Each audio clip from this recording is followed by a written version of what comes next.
बार बार अगर सुना जाए, मन में बैठ जाए तो अच्छा ही है। देखो, मन एक चिप है। जैसे छोटी चिप होती, बोली इसमें कितना बड़े 350 घंटे का है, इतनी बड़ी चिप। ये भगवान की शक्ति से संपन्न है। इसमें जो कुछ अनंत ब्रह्मांडों में हम जहां जहां गए हैं, जो जो भोगा है, जो जो देखा सुना, सब कुछ इसमें भरा हुआ है। मन में जो कुछ किया है वो सब मल ही रहा है, निर्मल नहीं रहा। अगर निर्मल होता तो भगवान का साक्षात्कार होता। निर्मल मन जन सो मोहि पावा, भगवान कह रहे। अगर मन निर्मल हो गया होता तो भगवत साक्षात्कार हो गया होता। इसका मतलब मल, और मल किसे कहते हैं? कामना, वासना, तृष्णा। कभी हमारा मन अनुकूल वस्तु व्यक्ति स्थान का चिंतन करता है, कभी प्रतिकूल। देखना, दो ही का चिंतन करेगा। कभी अनुकूलता की बातें आती है, कभी प्रतिकूलता की आती है।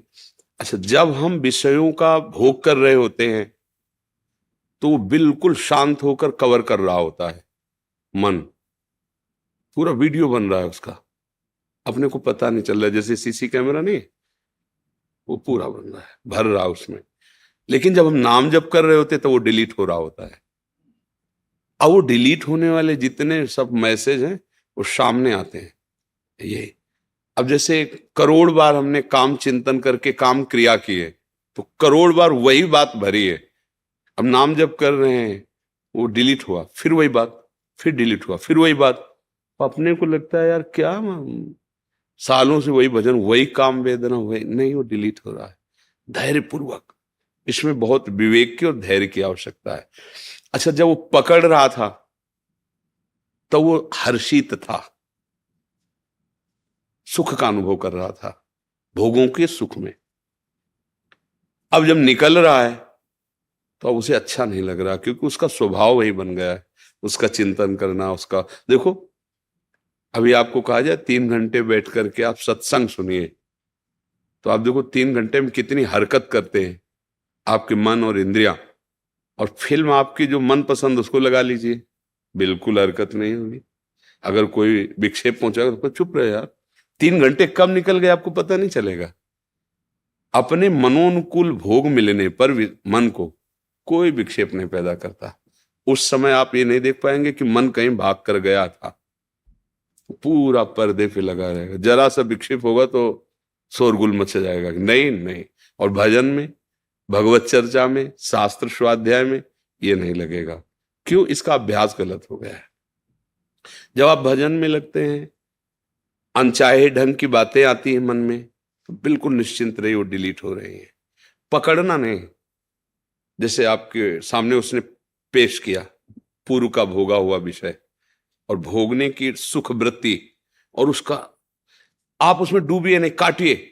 राधा राधा राधा राधा राधा राधा, वो जलन पैदा करेगा, अशांति पैदा। चुपचाप वही अशांति आपके परम शांति का स्वरूप हो जाएगी। धीरे धीरे मन निर्मल। अब वो कितना, ये नाम जप, और कितना समय लगेगा पूरा डिलीट होने? ये नाम जप, किस कोटि का नाम जप कर रहे हैं, कितना नाम जप कर रहे हैं, बढ़ाते चले जाए। फिर मन शांत, जैसे शांत समुद्र, कोई हलचल नहीं, ऐसे अचाह स्थिति हो जाती है। कोई चाह नहीं, कोई शोक नहीं। भगवान कह रहे ब्रह्मभूता प्रसन्नात्मा, न सोचति न कांक्षति। कोई शोक नहीं, कोई प्रसन्नात्मा, एकदम शांत। अब इस मार्ग में कदम रखा है, और वो सब अंदर जो विकार जनित चेष्टाएं हैं, संकल्प हैं, वो सब भरे हुए हैं। आराम से, धैर्य पूर्वक। गंदी बात आ रही, उससे द्वेष मत करो। जैसे कोई बुरा आदमी जा रहा है, उसको छेड़ोगे तो झगड़ा हो जाएगा। अगर प्यार करोगे तो फंस जाओगे। दोनों बातें हैं। तो ना झगड़ा करना है, ना प्यार करना है। मन जो पेश कर रहा है, बस उसका निरीक्षण करते रहो, राधा राधा राधा राधा। अगर शास्त्र सम्मत भजन सहायक है तो उसको सपोर्ट कर दिया, और अगर नहीं तो न द्वेष करना। ये क्यों आ गया, ऐसे करने से वो रुकेगा, संस्कार बनेगा। यार ये तो बहुत बढ़िया सुख की बात कर रहा है, उसमें वो संस्कार, राग और द्वेष दोनों संस्कार बन रहे हैं। और भगवत भजन त्रिगुणातीत है, ये राग द्वेष जनित नहीं है। तो इसलिए जब भजन सहयोगी बात करे, चलो आज चलते वृंदावन की परिक्रमा लगा, आदर है तेरी बात का।